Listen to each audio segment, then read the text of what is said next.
आज चाहिँ हाम्रो घरमा मानो खाएर मुरी उब्जाउने दिनको विशेष दिन रहेको छ। हेलो साथीहरू, गुड मर्निङ एन्ड नमस्कार, वेलकम टु माई भ्लग। आज चाहिँ म उठेँ सबेरै, उठेर आगो फुकेर पानी तताएँ।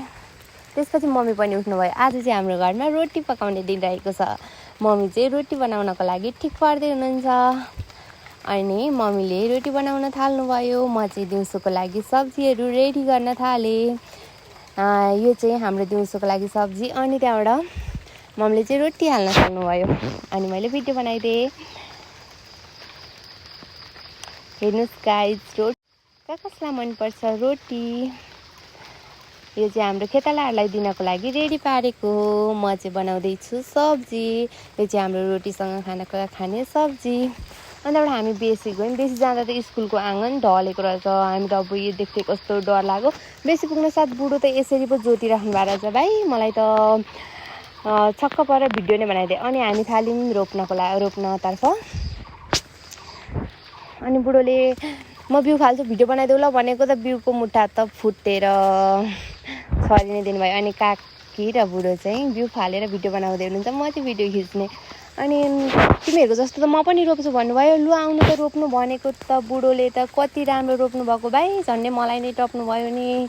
हेर्नुहोस् न, मेरो बुढासँग सिप नभएको चाहिँ केही नै छैन के। अनि त्यहाँबाट घाम थियो है, म चाहिँ कहाँ लगाएँ कहाँ त आउनु न काकी, के गरेको आज यस्तो घाम छ होइन। अनि त्यहाँबाट सबैजनालाई धेरै गर्मी भयो होला भनेर नि खाजाको पहिलो चरण ढाडेको। आजको पहिलो चरण हो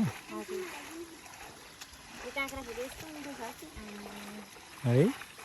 नुन खोर्सानी पिनेको त किनभने अब यहाँनिर डोरो सिलौटो छैन होइन, त्यस्तै हो। बहिनी पनि खेताली हो आजको रोपार। त्यसपछि मैले सबैजनालाई काँक्रो बाँडेँ। सबैजनाले मिठो मानेर खानुभयो। अनि त्यहाँबाट मैले पनि खाएँ। त्यसपछि मैले त्यहाँ एउटा अमिलो भेटेर त्यही नुन खोर्सानीमा के गरेको अमिलो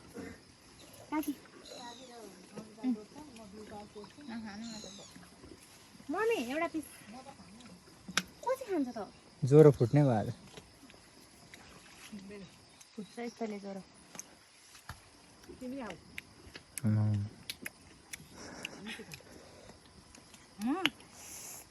घाममा खाने भनेको अमिलो काँक्रा आँप घाम पनि कस्तो लाग्छ। त्यसपछि चाहिँ बुढोले पनि खानुभयो। मैले बनाइदिएँ भिडियो कस्तो अमिलो भन्दै खाँदै हुनुहुन्थ्यो उहाँले होइन। उहाँले पनि मिठै मानेर खानुभयो। घाममा मिठो भएको थियो। अनि त्यसपछि उहाँ लाग्नुभयो जोत्नतर्फ, हामी पनि रोप्नतर्फ लाग्यौँ। मेरो पनि बिउ फालेको भिडियो बनाइदिनु ल भनेको त फाल्नै सकिनँ भाइ। अनि फेरि उहाँले फाल्नुभयो त कति माथि फाल्नुभएको हो आम्मा।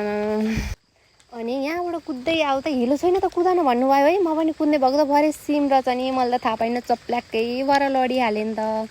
अनि त्यसपछि भयो हाम्रो खाजा खाने बेला। खाजामा थियो हेर्नुहोस् गाइस, मिठो मिठो चिज थियो। काम नकाज के खाके बुढी? केही काम त छैन त के खाके? मैले 1 वर्षलाई पुग्ने धान रोपेछु जस्तो चाहिँदैन। अनि सबैजनाले खाजा खाइसक्यौँ। उहाँहरू पनि खाँदै हुनुहुन्थ्यो। त्यसपछि फेरि हामी लाग्यौँ हाम्रै कामतर्फ।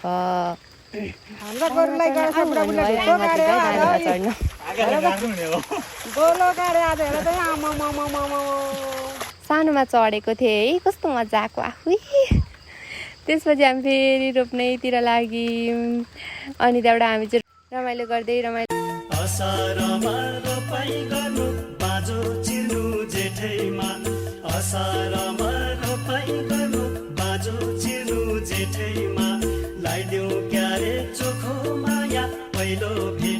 अनि अब चाहिँ हाम्रो सक्ने बेला भयो। सक्ने बेलामा पनि एउटा टिकटक